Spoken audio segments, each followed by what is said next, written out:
then kungeligen anarchy, the one-layer nation that employed on the unresident of the event.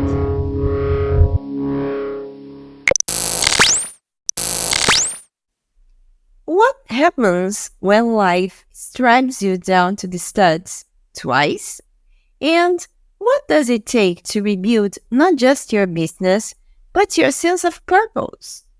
In this powerful and deeply honest episode of DKLA Pirate Radio, we meet Anson Roberts, a father, entrepreneur, and mindset coach whose path has been anything but linear. From the thrill of building successful businesses to the crushing loss of losing everything, Anson's journey is one of radical resilience, personal growth, and reinvention. Through it all, Anson kept searching for what truly matters, and what he found might surprise you.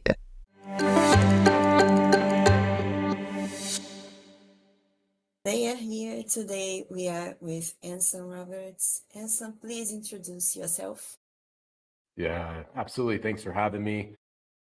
Yeah, as you said, my name is Anson. I'm based in Denver, Colorado in the United States. And amongst being a father and a husband, I also have a couple of businesses as well. And one of those is in the real estate space where we both are investors and managers for Airbnb style rentals. And then the other operation is a coaching business that supports leaders and entrepreneurs specifically in a cultivation of a mindset that creates a kind of life and experience of their career that is fulfilling and in alignment. Awesome. Where can our listeners connect with you online? Yeah. So the two best methods would first be Instagram is a good place where I'm fairly active. So that's Thrive with Anson. And then my email is anson@selfcoachingproject.com. Great. Well, let's start with the theme happiness is one snip away. We are back and ready to dive into this theme, exploring the power of creativity and self-expression in finding joy in our lives. Your journey has seen its fair share of highs and lows. How has resilience played a role in your ability to navigate challenges and setbacks? And how do you define happiness in the face of adversity? Yeah, I love it. Jumping right in. Resilience, first off, that's something that I've had to find my way in cultivating. I feel like for a good part of my life, I would have described myself as fairly resilient until I had a season that was just insanely difficult and just dark, and confronted with myself in areas of weakness and carrying shame in regards to how I was showing up in life. And I was faced with the need of either I was going to continue being crushed by my experiences and then the ripple effects of that on those around me, especially my family and my kids, were going to have to pick up those pieces, or I was going to have to find resilience and actually cultivate that. And so approaching resilience from a standpoint that it's not something that one has or doesn't have, but it's something that can be grown and it can be developed and cultivated, absolutely changed my experience. And then connecting happiness. Some of my suffering for quite a period of time was that I was pursuing specifically happiness as the beginning, middle, and end in its own, versus happiness being a byproduct of the way I showed up in the world, by the person that I was walking out as, the person I was becoming, the things I was doing, and allowing for the effects of those to produce happiness, versus sitting in front of the mirror and saying, I'm happy, I'm happy, I'm happy, I'm happy over. And so those framings for me have created a significant amount of agency because I have a material effect on those equations. They aren't fixed. Well, it's beautiful to know the power of our families into our pursuit of happiness. I remember some episodes ago, I was talking with someone about how I faced 2020 hit, the pandemic hit, and I started studying philosophy, and I also started diving deeper into spirituality. And in these paths, I read a book called Happiness. The name of the book is this, Happiness. And it was a discussion about what is happiness and what do you need to be happy. And there is according to the book, there is a difference between what people consider happiness, other people, for us, and what's our concept of happiness. And sometimes it's just a matter of not sitting in the mirror and saying, I'm happy, but just looking around us and celebrating the smaller victories, or just looking at the sky and see how beautiful is the day you are living. You know, the way you are walking, instead of just looking at the end of the road. Absolutely. The relationship there, as you're speaking to, as far as happiness being something that is always available, that you can access that state. I think that holding, at least for my experience, holding happiness as, for me, it's heavily anchored into gratitude as well. Being able to be aware and cognizant of all the things that are already existing in my life, that if I was to give them full presence and attention, could actually bring about an experience of happiness. So that partnership of the awareness of what is, along with through things I can do and the person I am becoming, can also support cultivation of happiness. So there's like a more presence oriented with what is, and then one that's active that I can participate in the creation of. Those together have been huge, at least in my life. Wonderful. Well, because you talked about your family, I think it's something I really enjoy when there are family people on my podcast. Let's talk about the role of family in your life. As a husband and father of two, how has your family influenced your journey and the decisions you've made along the way? And what role do they play in your ongoing pursuit of personal growth and fulfillment? Yeah, they are right there in the core of so much that I do. Their capacity to support my engagement with joy in life and fulfillment is incredible. Because again, there's both that presence of who they currently are and the experience they bring to my life, as well as how I get to help shape the story of their lives, right? So with my wife, I am part of the equation. I am an agent in the creation of her story of her life, right? As a chosen partner for each other. I am writing the story of what it means for a man to show up as a husband for her, and that she carries forward like till the day she dies, right? And at times I do that well, and I have also missed the mark intensely at times, right? And for my kids, there is something so incredibly beautiful about a child's mind. Like, the world is so open, like everything is possible. And their posture with that continually, daily, brings such an incredible perspective to my experience, because as I found as I've gotten older, our mental frameworks can become more fixed if we're not careful. And allowing my children's view on the world and the level of possibility that exists for them continues to be a point of encouragement for myself in the way that I relate to anything that I am pursuing in life. Then one other thing I would say from the experience of joy with them is, parenting is, I don't know if you've heard of this, but it's not always easy. And interestingly, you're not given a handbook on how to do it, right?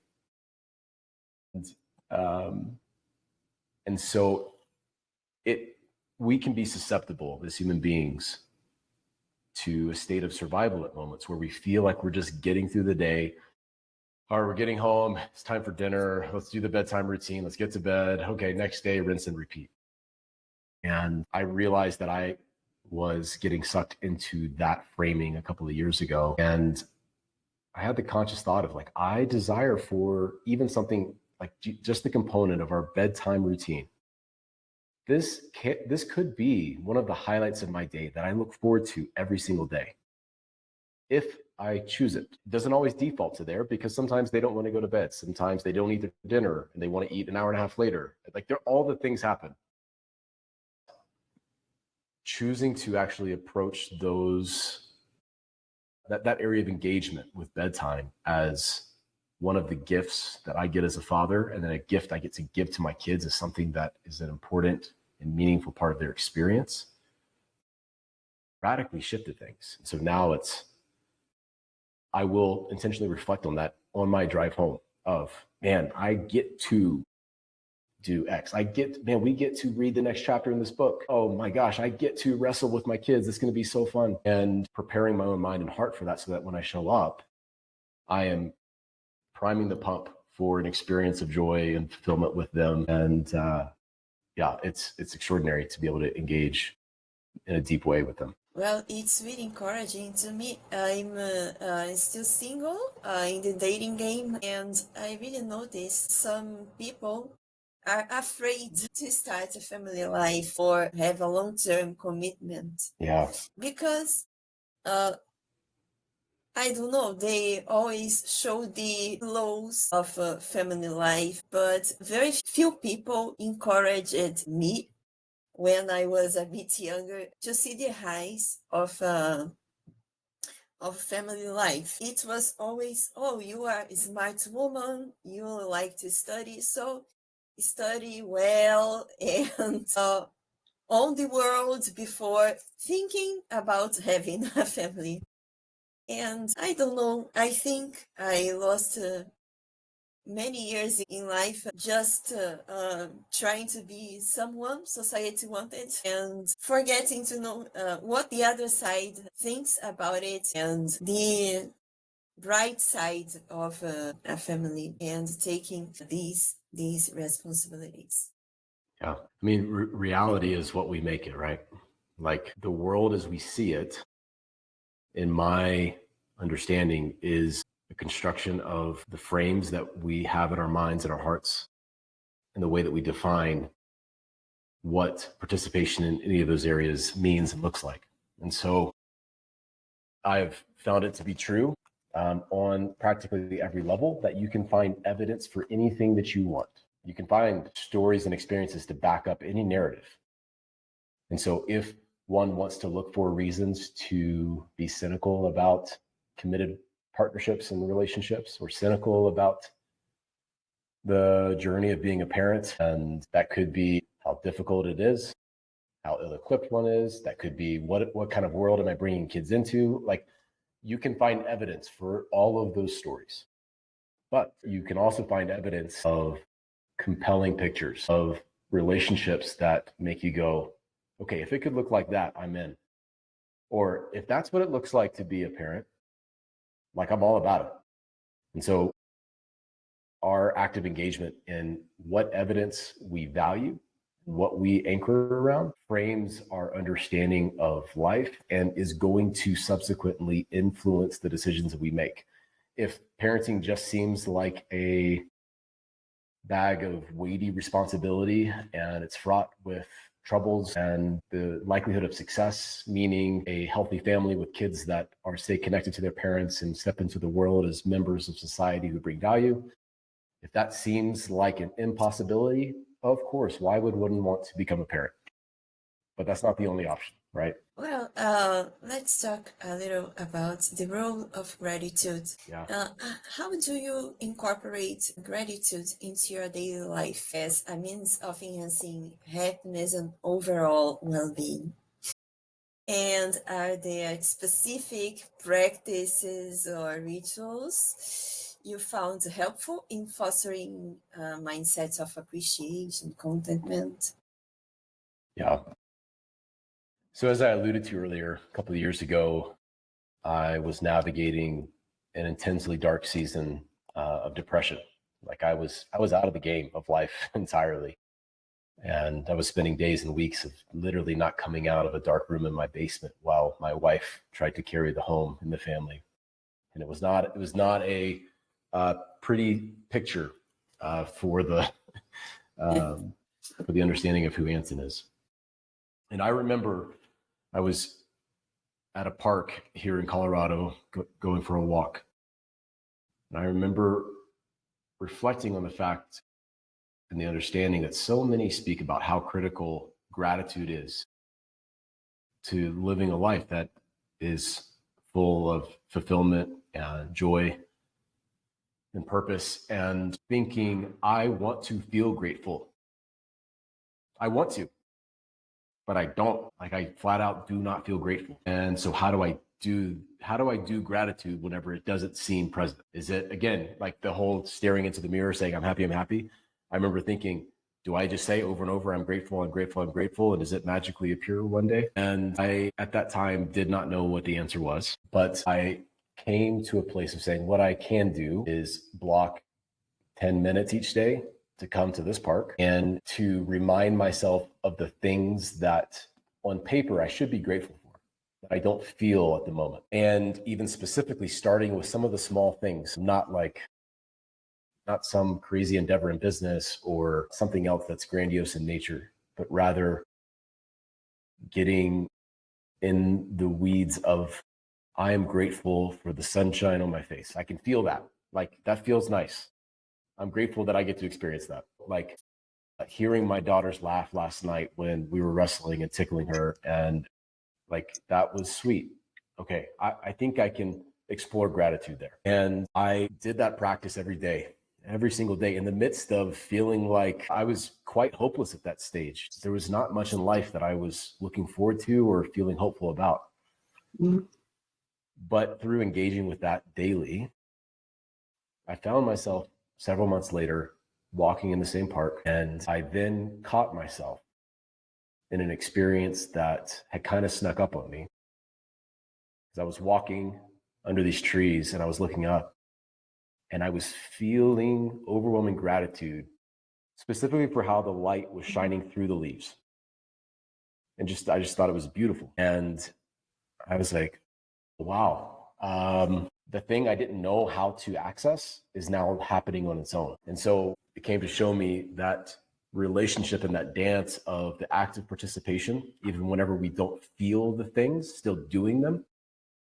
And sometimes it takes the time of that repetitious action to repattern how our brains are operating to create an opportunity for an intuitive emotional experience that's not fabricated from the mind. And so moving forward from there, gratitude now is an absolutely essential and critical piece to my day, and to engagement and meditation and breath work, actively trying to be conscious of it in moments. So not just retroactively looking at the experience of wrestling with my kids and feeling grateful, but like trying to, in the midst of doing the thing, trying to take it in more deeply, being like, this is freaking amazing.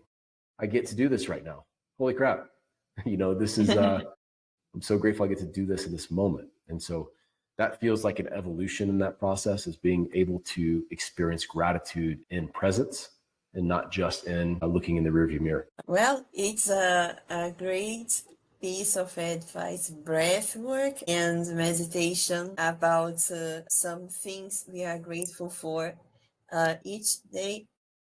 Well, I also passed through almost depression period. It was a melancholic period, and what helped me was spirituality. I really tried to reconnect with my spiritual self, not only through religion, but also through meditation and being in the present moment. It really helped me to be more grateful for the things I already have in life. And well, I heard that you have some unconventional paths to healing, your Yeah. depression, right? Yeah. Some experiences with psychedelics. I Yeah. never heard about it. I Yeah. must confess.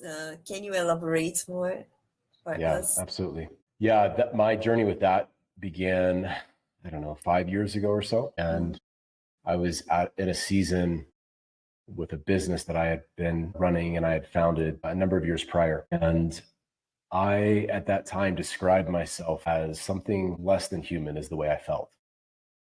I felt like two-dimensional, like the pages were lacking color. And it was a disconnection from my own heart.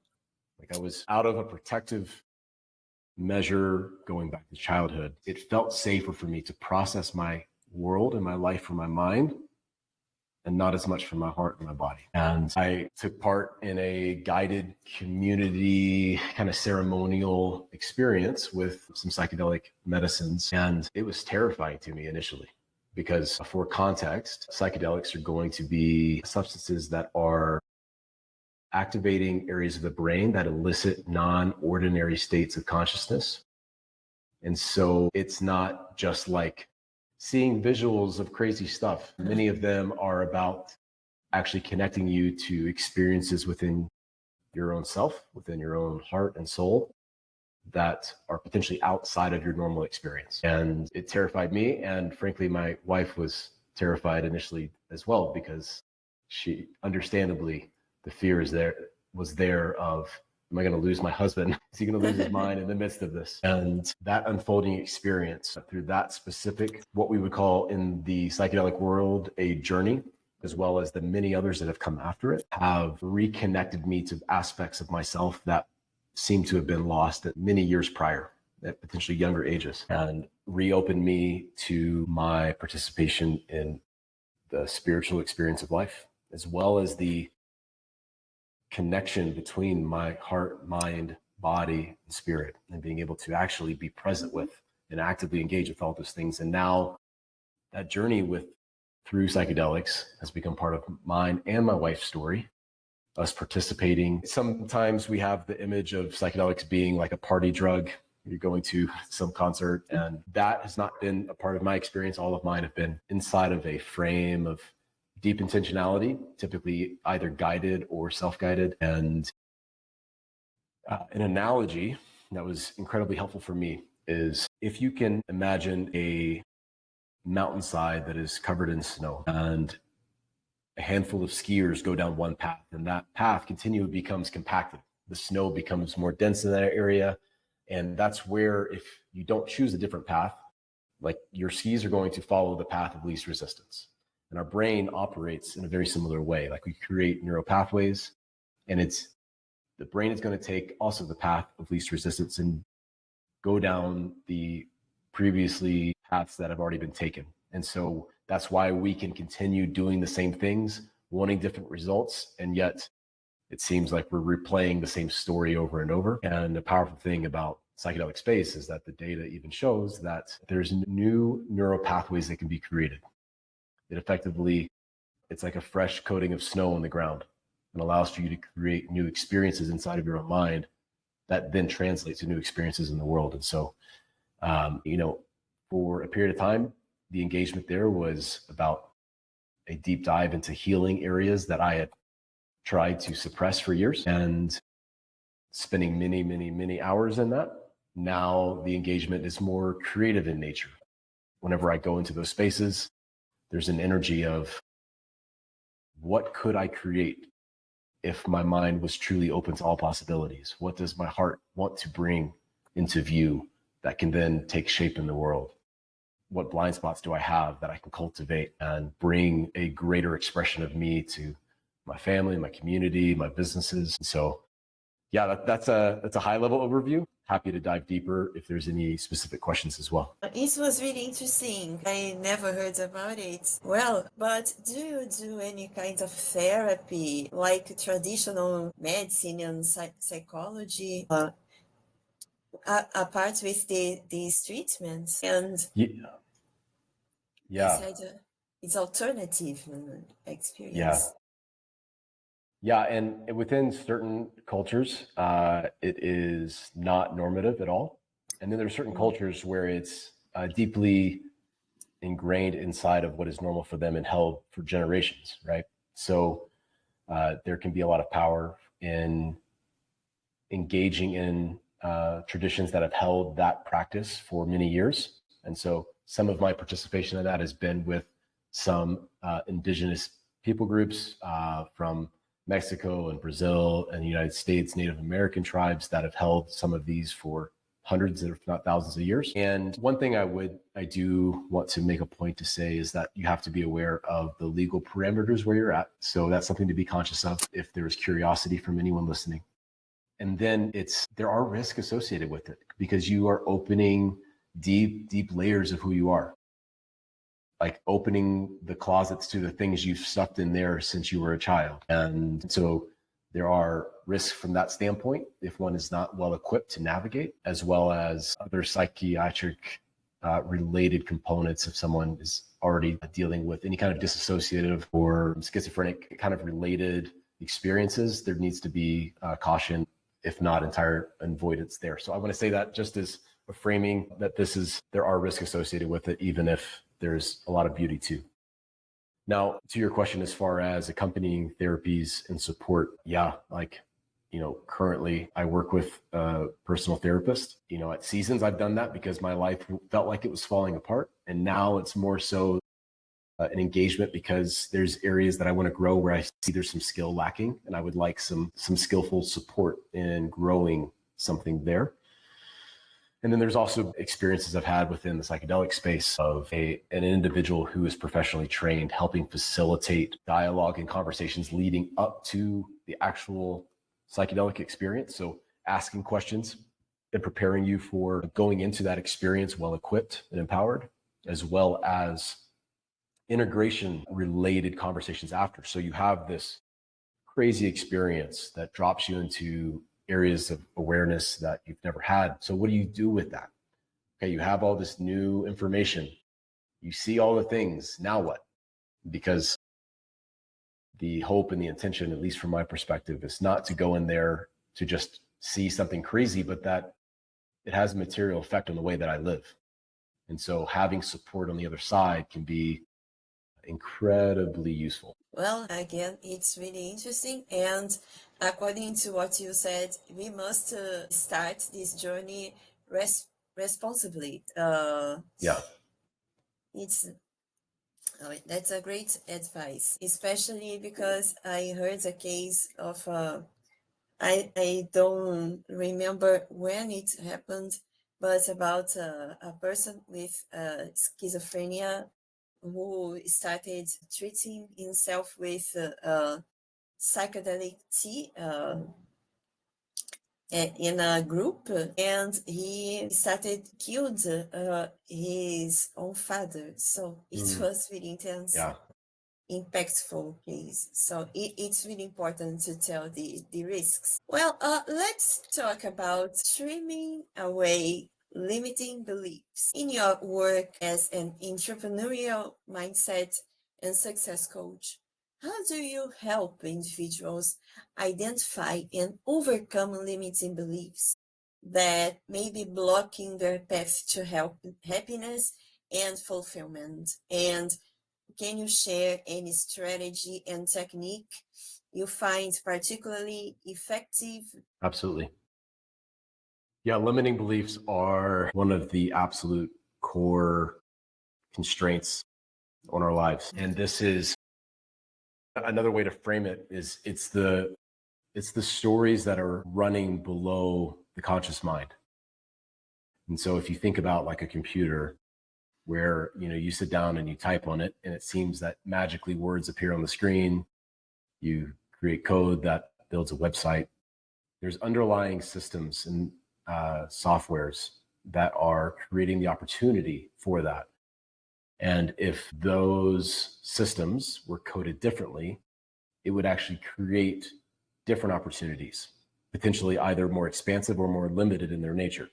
And so the coding that goes into a Word document is different than what goes into an AI platform or Adobe Illustrator. What comes out of the outputs that come from the structures are going to be constrained by what goes into the system initially. And so this is a frame for understanding our limiting beliefs that are acting like a puppet master behind the curtain pulling the strings. And so we can, and I have had this experience of feeling like there is a lot more for my life than what I am experiencing. Why am I not able to access that? And that has shown up in some seasons intensely, and in some other seasons feels less so.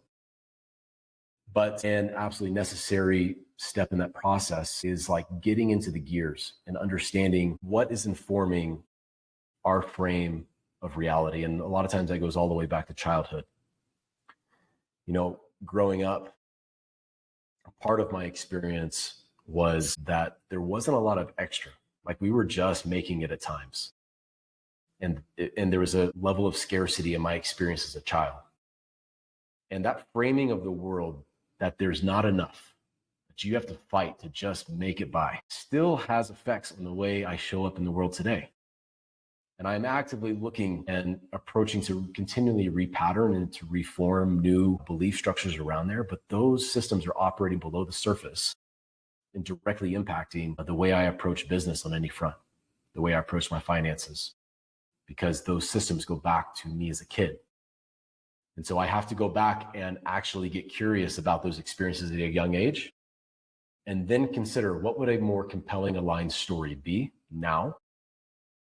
And then what evidence can I create now that proves that new frame to be a valid way to relate to the world? So now if, think of an example. So say I have a client that I'm working with, and say if there's not another client who's already being activated within our system, within our business, if I'm not conscious of it, my brain can go to, oh my gosh, will another client ever come? Will I ever be able to find someone else? In all reality, the truth is that there are many people out there who could use the services that I bring to the world, that would benefit from the value that I have to give. But because of that framework, going back to a young age of that there's not enough, no matter how hard you try, it's always going to feel like you're at a deficit. If I'm not conscious of it, that will impact an experience of anxiety whenever I am looking to continue growing my business. And so stacking evidence now means that whenever I see those feelings arise, I acknowledge them.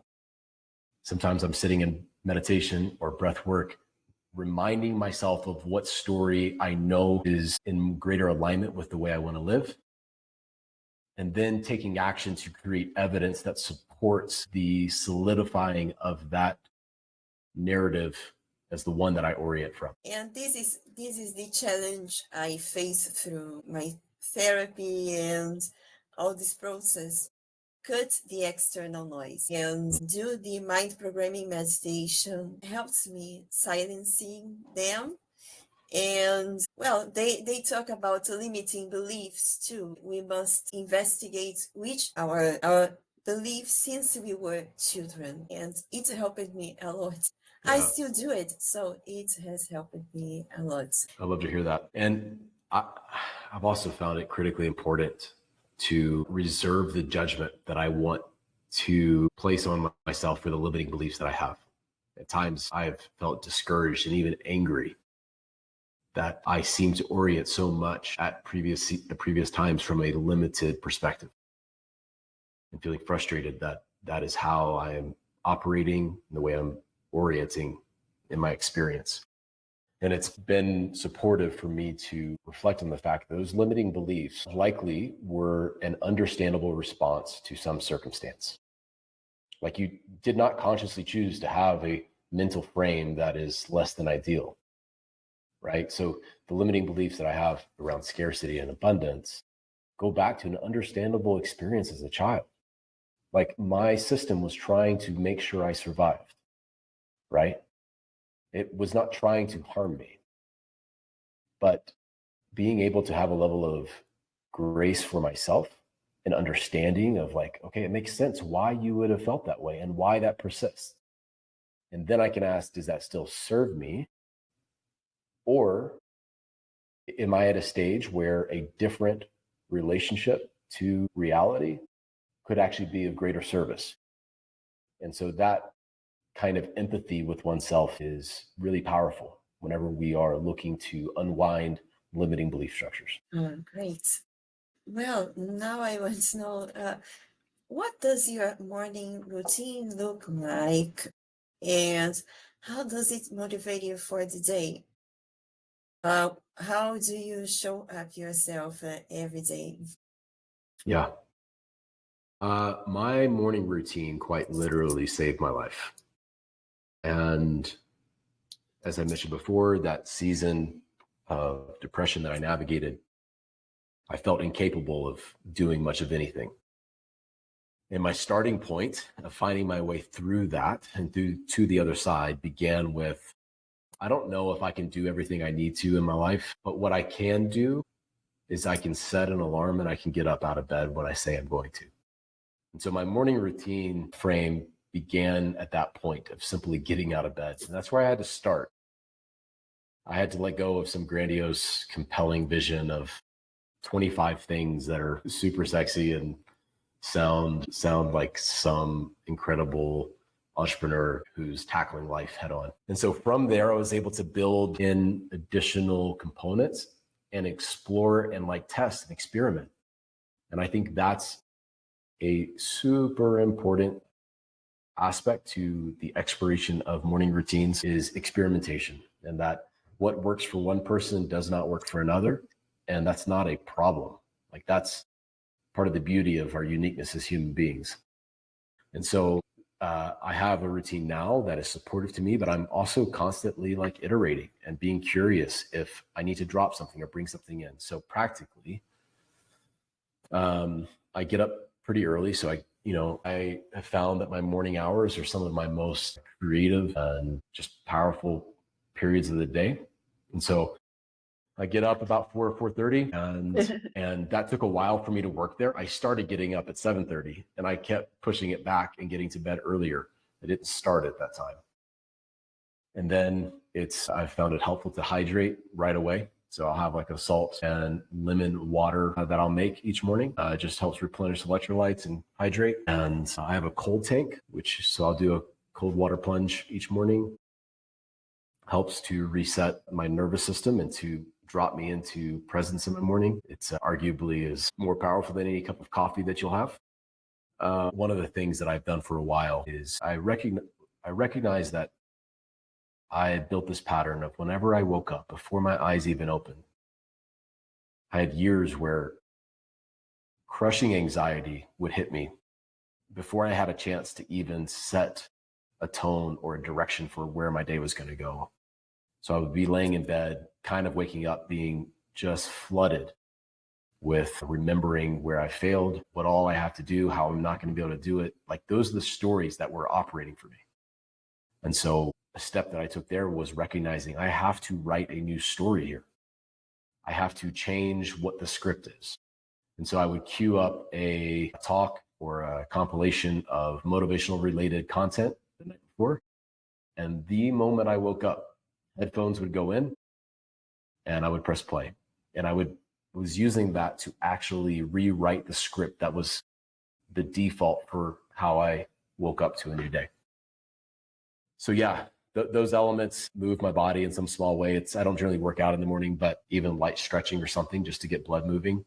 And then I do my best to keep from allowing much input, be that reading the news or scrolling on social. Those end up affecting the rest of my day if I do that first. So after I do a few of those self-care components, I try to get into a creative space as fast as I can. That's often writing is probably the thing that I go to most frequently, and beginning to get myself out into a reality beyond just my own mind. And with those steps, it helps to set a high level of intentionality for the rest of the day, because I've started the day being in the driver's seat. I'm not starting the day being reactive to the world, but rather by proactively choosing my energy, my thoughts, my expression. And then I can then begin to take on the things that are going to come at me throughout the day. It's awesome. I must confess, I need to learn to take a cold plunge when I wake up. I hate cold shower, But step by step, I'm Yeah. facing many of my demons. Today, I'm feeling proud because I'm really afraid of cockroaches. And I saw a road last night here at this space, and I started screaming, of course, but I always had someone else killing the road for me. I never did anything by myself, and I was trembling, but I tried to kill the roach. Yeah. And I Yeah. even called my mother to say there was a roach in my working space, and she said, "Come on, you can do it by yourself." She encouraged me a lot. That's great.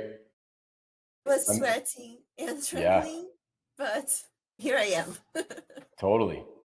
Well, and those like talking about like repatterning, like it might seem like it could come across as something insignificant, but it feels significant to you. And you start the day with like getting after it, even if it's a roach, like you're in the driver's seat of that, and that stuff is powerful because you get to build a story of, that I'm someone who isn't just reactive to the world, hiding from it, but like able to get into a mode of agency. And however we can find that is incredibly impactful in the rest of our life. We are talking about it in a certain way of crafting a joyful life based on your experiences and insights.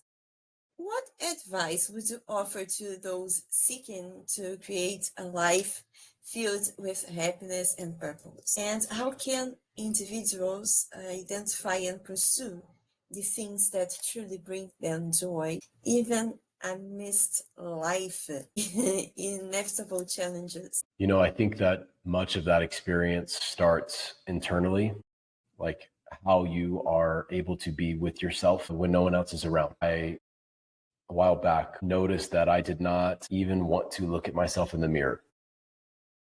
Like I didn't want to see myself.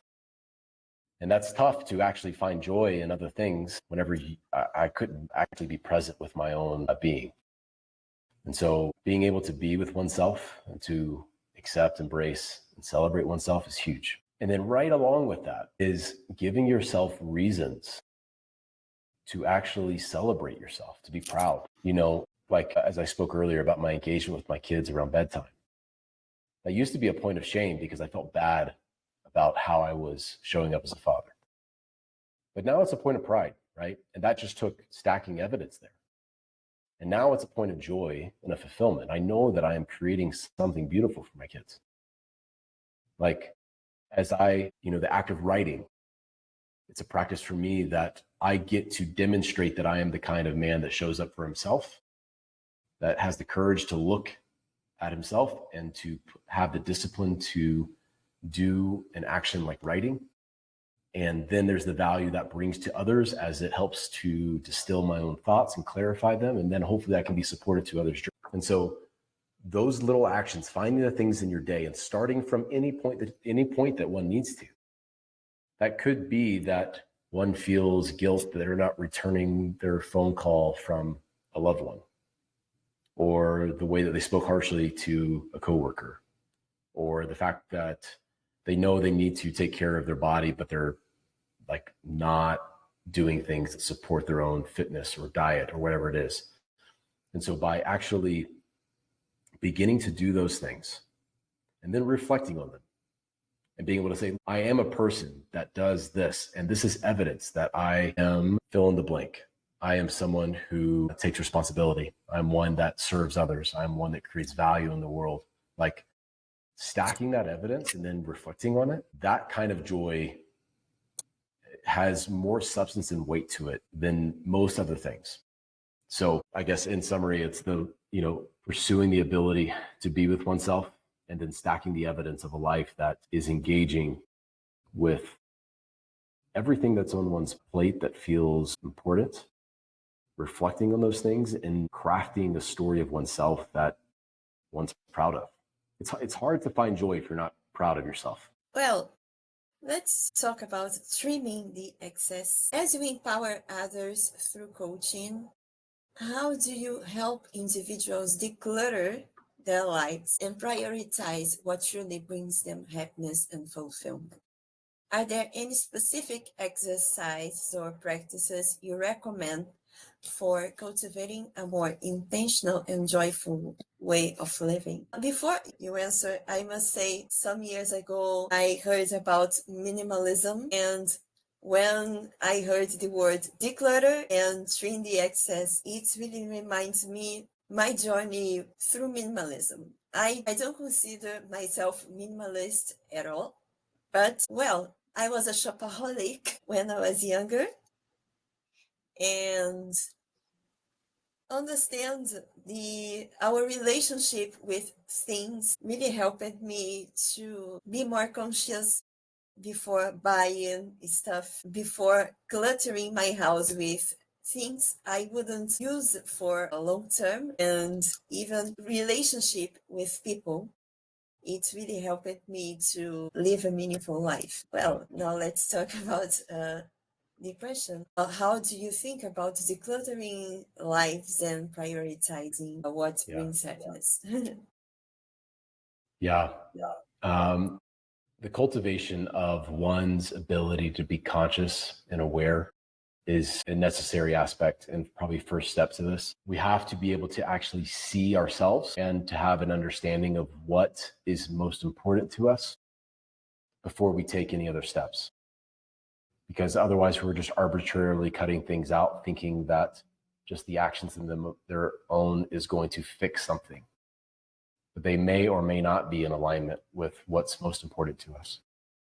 And so cultivating self-awareness around this is essential, and practically reflective exercises are key. This is where writing and journaling are really, really powerful. And I also say that when I speak of journaling, that could be writing in a journal, that could be typing, that even could be recording audio. And I use all three of those. And I've found like really interesting value in recording my own voice. So like getting to the office early, putting in headphones and recording my own thoughts, just getting them out without needing to formulate well thought out sentence structure and everything, and allowing that flow of my own soul to come out, and then being able to go back and reflect on that and seeing what is coming out. And so if we were able to develop that kind of awareness, and if that's a new practice for anyone, like be gracious with yourself. It is a muscle that can be grown. And if it's not currently being utilized, like any muscle that's not utilized will be weak, if not atrophied entirely. And so it takes time for that to grow, and it does grow through repetition. And so if we're able to spend time reflecting and getting to know ourselves, then we can begin asking questions to ourselves like, what is most important to me? What actually makes me tick? What brings me joy? What do I really not like, and what sucks energy from me? And as we ask those kinds of questions, and sometimes we have to ask them many times, there are certain questions that the first time I reflect on them, the answers actually don't feel always like the most refined version of what I want to say. And so I'll come back to the same question the next day until I feel like I'm honing in on what feels most resonant. And then from there, then we can begin thinking about actions that support the awareness that we've had. So if we reflect and feel that a couple of the most important things is my family and them feeling supported and valued and loved, and if a value is that I'm specifically bringing value to others outside of my family, like then I can look at the actions I'm taking and seeing if they show evidence that those values are materializing in my life. And if they aren't, then I can begin taking little steps to say, all right, so with my family, at one stage, it was prioritizing being home for dinner. Like the dinner time felt important for my family. So I'm going to create the evidence of that value by being home for dinner each night, or bringing value to others. That's something I want to have evidence for. So every day I'm going to send one text or voice message to a friend, just letting them know how I value them and the way I appreciate them. And so through that process, again, this is experimentation, iteration, like just trying. And we get momentum there.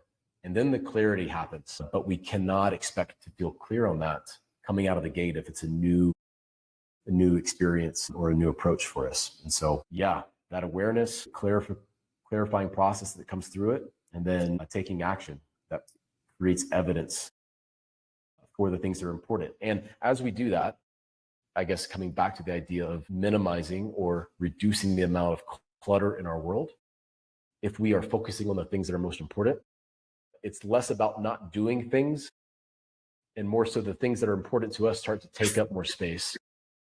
And we have less time to scroll on social media if I'm wanting to make sure that I'm going for a walk with my kids and showing up for a friend. Like, I don't have time to waste my energy on things that are cluttering up my experience. Well, it's really beautiful. And there is something you said on the other question that make me reflect a lot. To be proactive, not reactive. Well, I've been working about these aspects of my life. I was really reactive when I was younger, and it was triggering many negative stuff, including my excessive consumerism in my life. I was always reacting to people or to my parents' wishes, and I was forgetting to listen to my own voice, what I wanted, what I needed. So it's really important to sit down and reflect on ourselves before moving on. It's a great advice. Yeah, absolutely. I totally agree with that. Well, now let's talk about embrace change. Happiness often requires embracing change and stepping outside of comfort zones. Can you share a time when you embraced change in pursuit of greater happiness and how it ultimately impacted your life and perspective? Yeah. One of the more intense experiences with navigating change was my own definition and understanding of who I am. I came face to face with the fact that Anson Roberts, as he is known in the world and as he understands himself, did not feel like the truest expression of me. And yet I felt trapped, beholden to a picture of Anson, and I felt stuck in it. And so with that realization and that awareness came the realization that to change a story about oneself, it can be terrifying, right? Because you can feel a level of responsibility to uphold the perception of that others have of you. What will they think about one if you were to become someone different? And I think one of our core drivers as human beings is not to be cast out from the tribe, right? Like, we want to be accepted and included with whatever tribe we find ourselves in, within whatever community. We want to be felt. We want to feel that we are accepted and wanted in there. And the idea of reimagining myself threatened that, right? Because there's no guarantee that the people that accept you now will accept you if you become someone different. But you have to face, like, what is most important and what do you want your life to be marked by? That's what I had to face. And coming to a point that my greatest responsibility is living a life that is in alignment and trusting that as I do that, that those that are meant to be a part of my story and those that truly care for me will stick around for the show. Like, they will stay in the story with me. And those that do not seem to embrace that new version and hopefully more aligned version of Anson, if they can't appreciate that, then not taking that as a judgment on my own value, but accepting that it's okay if everyone's not a fit for me. And that's okay. And circling back to the value I bring to my kids, like, I want to lead a life that leads by example for them, right? Because I am encouraging them to become their own person, to explore their interests and their expressions, and to not be conditioned by fear of the future, but to, like, really take on any dreams, ideas that they have.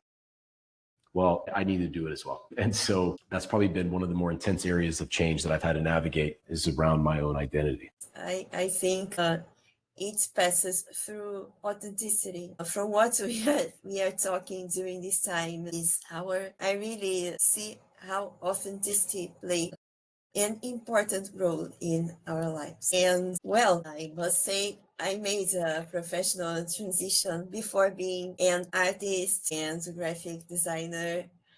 I was supposed to be a lawyer, and in the beginning, everything was okay, everything was new, but something inside me was not working well. I was not feeling okay. I was like feeling a fish out of water.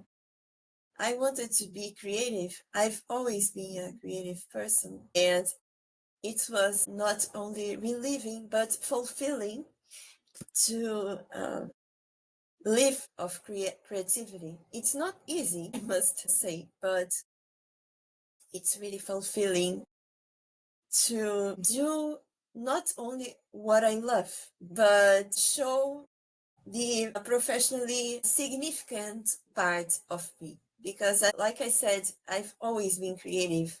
I love to play music, to sing, and to draw. I wanted to show this to the world. That's why I created this podcast 10 years ago. Love it. And I feel really happy to wake up and create something every day. Yeah. That's beautiful. And I talked about the hour we were speaking. This conversation has been great, but we are at our last round of questions. Great. So let's talk about the snip of transformation. Looking ahead, what are your aspirations for the future in terms of happiness and personal growth? And how do you envision continuing to evolve and inspire others to find their own path to happiness, one snip at a time? This season I'm in and moving forward is largely anchored in alchemizing my experiences, my story in a way that supports others, navigating the successes and failures and some of the deep depths of challenges that I have. I know what it feels like to be in that and feel ill-equipped and alone at times, and fully embracing the internal call to be a supportive force for others who are navigating the challenges of living in a life that is aligned, while also a life that produces success with clear evidence. And so I want to be part, like a frame that's been helpful for me in my understanding of myself is I like to think of myself as a producer of success. And success, not just meaning financially, but success meaning that one is actually able to achieve the things that they determine are most important to them. And I like to be a producer of that, and being able to come alongside individuals, be that leaders within companies who know that there's a greater vision of who they can be and the companies that they can lead, all the way down to my kids, and wanting to see bringing up little humans who are able to reach whatever heights that they want. And I also have that even in my real estate side of things. It's a producing of success for homeowners who've entrusted me with their properties, and guests who are entrusting me with experiences that they're going to have with their families when they rent our spaces. I want to produce incredible experiences for others, and through that, also obviously creating a life for my family that is open with possibilities, that's empowered and equipped to be able to take whatever shape and turns that it might. What inspires you to do what you do and keep doing what you are doing? In their ability to have an experience where they feel supported and equipped in ways that I did not feel like I had, and that I had to go through a lot of struggle and even times of pain to navigate. And whenever I first started in the coaching space, it started with, I do not want others to feel the way I felt. It was that simple. And then it's grown from there of more proactive equipping. What things can we bring in to make sure that's not the case? But that's where it started.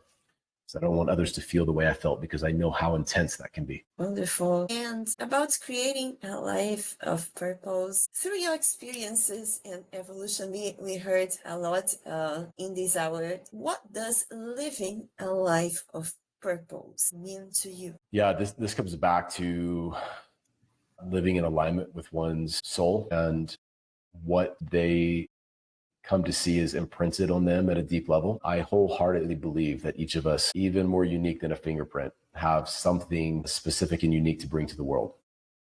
And so living a life of purpose means that one knows themselves, is connected to themselves in relationship to their mind, their body, their heart, their spirit, and that they're able to walk in alignment with that in a way that brings value to the world around them. And so there has to be both the relationship to oneself as well as the expression and the generation of value externally. Because I think if you're missing either one of those, the equation's going to feel incomplete. It would be like, I want to perpetually be captivated by realizing my fullest potential, my highest expression. And that used to taunt me because I was tortured by the idea that I could never realize it. I could never fully get there. Part of my maturation has come through embracing that journey, that it's actually beautiful that I never fully realized that. But my end goal is that I am living out perpetually a higher expression of myself, and that has a direct positive impact on the world, and that the lives of those around me are better because I'm in it. This could go two different directions. The one I will focus on will be that I spent a period of time giving into and like becoming the victim of the worst parts of myself, to the most disempowering stories, to the most debilitating frames of Anson. Like I gave into it. And in that, I became a victim of myself. And that's also been transformed and alchemized into, I think, one of my greatest strengths at this point. But the failure was there for a period of time of surrendering and not fighting for the life that I was capable of creating, not fighting for the person that I was meant to be, the life that I was responsible for creating for my family. And that failure and felt experience of that failure was incredibly overpoweringly intense for a period of time because I was aware of it. And so owning that failure and then rebuilding from there and creating a new story has made something that I'm proud of at this point. But that was a tough experience for a period of time. I really understand what you're saying. To become the victim of yourself, it's a terrible feeling and situation. Yeah. And the last question: how do you envision continuing to make an impact and inspire others? Yeah.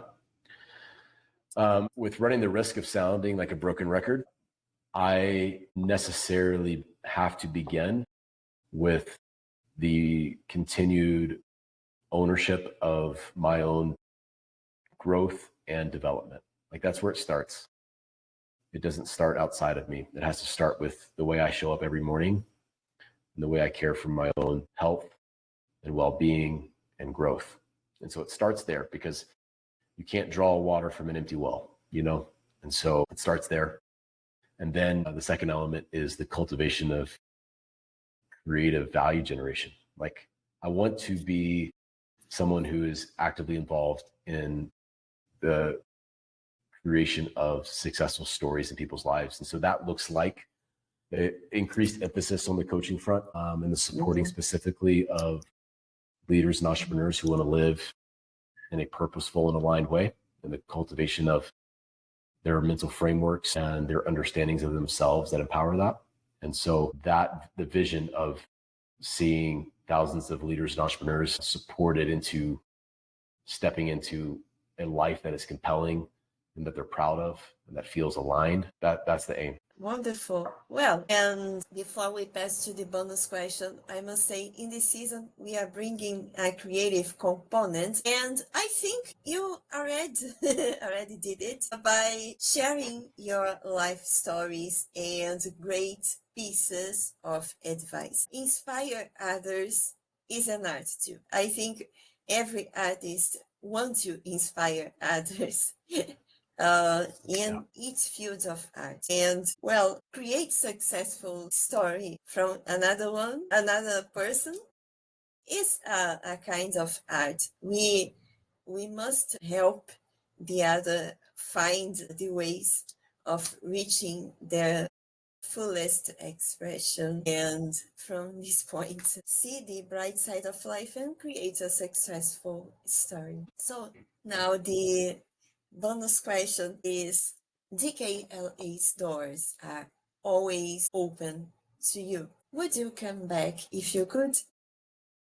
Absolutely. Yeah. This has been a lovely time. I've enjoyed connecting with you and hearing a bit about who you are and learning from you as well. And if it's of value to you and your listeners, I'm more than happy to find another time. Absolutely. The motto of this podcast since the day one is inspire and engage. And I think we did it. So thank you very much for one more time for sharing these beautiful thoughts and very useful advice. And I wish you the best in your family life and in your coaching life. Yeah. Yeah, I appreciate that. And same to you. I respect the way that you've continued showing up and bringing this kind of value to people for so long, and the way that you are courageously pursuing a life of alignment and value. And yeah, grateful for this time as well. Thank you very much. From the ashes of loss to the clarity of purpose, Anson Roberts shows us that rock bottom can be the most fertile ground for growth.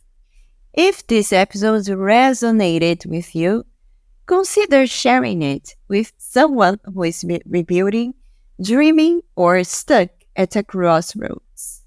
And if you are curious about Anson's work, check out his coaching platform and short-term rental business. Links in the episode description.